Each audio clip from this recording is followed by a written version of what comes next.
اور غریب ہو کے یتیم پرور تھے. یہ 9 سال کی عمر ہے حضور کی. اس وقت کہا جا رہا ہے حضور کے لیے سمال الیتامہ، یتیموں کا سہارا اور آسرا ہیں. تو آقا کریم علیہ السلام نے ہمیں سیرت کے جو رخ دیے، سیرت کے جو انداز سکھائے. یار حضور کے تو معجزات بھی ہم دیکھیں تو وہاں بھی سیرت نکھرتی ہوئی دکھائی دیتی ہے. میری بات اگر طول نہ پکڑے تو مجھے ابو ہریرہ یاد آ رہے ہیں رضی اللہ تعالیٰ عنہ.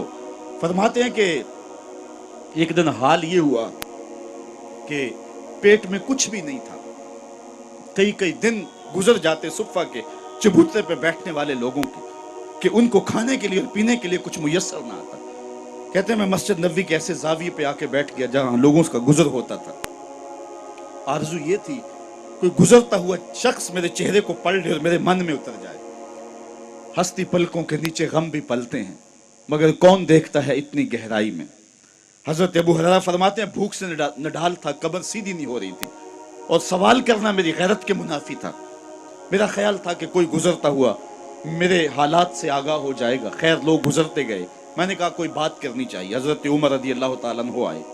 میں نے ان سے قرآن مجید کی کوئی آیت پوچھی. انہوں نے آیت بتائی اور آگے بڑھ گئے. شاید وہ جلدی میں تھے اور جو میرا مسئلہ تھا وہ معلوم نہ ہو سکا انہیں.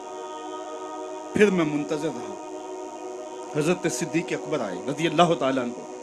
میں نے ان سے کوئی مسئلہ شرعی پوچھ لیا. انہوں نے بھی مسئلہ بتایا اور آگے بڑھ گئے. میں نے سوچا میرا مسئلہ تو وہیں رہ گیا.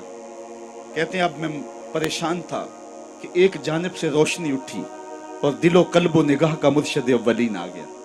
حضور تشریف لے آئے تو میں نے حضور سے بھی کوئی مسئلہ ہی پوچھا.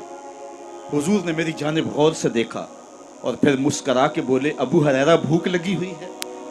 جس کی تسکین سے روتے ہوئے ہنس پڑھیں اس تبسم کی عادت پہ لاکھوں سلام. کہا ابو ہریرہ بھوک لگی ہوئی ہے؟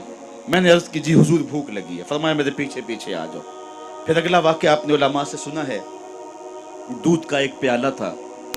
گھر والوں سے پوچھا, انہوں نے کہا یہ دودھ ہی ہے. کہا ابو ہریرہ؟ میں نے کہا جی حضور. کہا جاؤ صفہ والوں کو بھی بلا لاؤ. کہتے ہیں دودھ کا پیالہ دیکھ کے تو خوشی ہوئی, لیکن 70 لوگ تھے صفہ کے چبوترے پہ بیٹھے. میں ان کو بلا لایا تو حضور نبی رحمت صلی اللہ علیہ وسلم نے میرے ہاتھ میں پیالہ دیا. کہا ابو ہریرہ دائیں سے شروع ہو جاؤ. میں ایک شخص کو پیالہ دیا, دل دھڑک رہا ہے کہ بھوک کی شدت ہے, لیکن جب اس نے پیالہ اپنے منہ سے لگایا اور دودھ پیا تو میں نے دیکھا کہ ایک قطرہ بھی کم نہ ہو. دل کو تسلی ہو گئی. دوسرے کو, تیسرے کو, 70 آدمی دودھ پی گئے لیکن دودھ کم نہیں ہوا. لگتا ہے رب نے اس پیالے کا تعلق کوثر کی نہر سے جوڑ دیا تھا. حضرت ابو ہریرہ فرماتے 70 آدمی پی گئے تو حضور نے مجھے فرمایا ابو ہریرہ کون باقی؟ میں نے عرض کی حضور ایک میں باقی, ایک آپ باقی. فرمایا کہ تم بھی پیو. کہتے میں نے پیا اور رج کے پیا. حضور نے کہا اور پیو. میں نے پھر پیا, سیراب ہو کے پیا. حضور نے فرمایا پھر پیو. فرمایا پھر پیو. میں نے کہا مجھے قسم ہے اس رب کی جس نے آپ کو حق کے ساتھ مبعوث کیا ہے, میرے میں ایک قطرے کی گنجائش بھی نہیں ہے. تو حضور نے میرے ہاتھ سے پیالہ لیتے ہوئے نوش جاں کیا. اللہ اکبر. ایک پیالہ 72 کے لیے کافی ہو گیا. یہاں سیرت کا بھی پہلو ہمارے سامنے آتا ہے. ایک تو طرف حضور کے معجزے کا پہلو ہے کہ ایک پیالہ 72 کو کافی ہو گیا, اور سیرت کا یہ پہلو بھی کبھی نہ بھولیے, 2 جہاں کا سردار ہے, 71 آدمیوں کا جوٹا پی رہا ہے.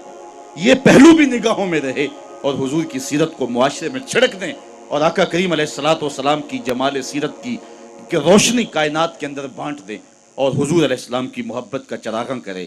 اقبال کہتا ہے اگر تم چاہتے ہو کہ حضور علیہ السلام کا پیار نئی نسل کے اندر منتقل کیا جائے تو پھر یہ کام تمہیں کرنے پڑیں گے کہ ان کو کثرت سے درود پڑھنے کی ترغیب دی جائے گی, حضور کے حسن و جمال کا تذکرہ سنایا جائے گا اور حضور کی سیرت کی خوشبو ان تک پہنچائی جائے گی. اور میں کہتا ہوں حضور کے مناقب اور فضائل کی کہانی ان تک پہنچائی جائے گی, رکھی جائے گی, اور عظمت مصطفیٰ کے قصیدے ان کے سامنے رکھے جائیں گے. یہ محافل نعت اور یہ مجالس نور اور یہ محافل میلاد نئی نسل کے اندر جو ہے وہ حب رسول کو داخل کرنے کا زود اثر ذریعہ ہے, اور ان کے نتائج اگر ہم حاصل کر پائیں اور ان کو ہم مؤثر انداز سے منعقد کریں اور ہماری محافل کے اندر جو کچھ چیزیں شامل ہو گئی ہیں جو اس کی روح کو مسخ کر رہی ہیں ان کو دور پھینکیں اور پھر اس سے زود اثر نتائج حاصل کر کے حب رسول کے چراغاں نئی نسل کے اندر کیا جا سکتا ہے.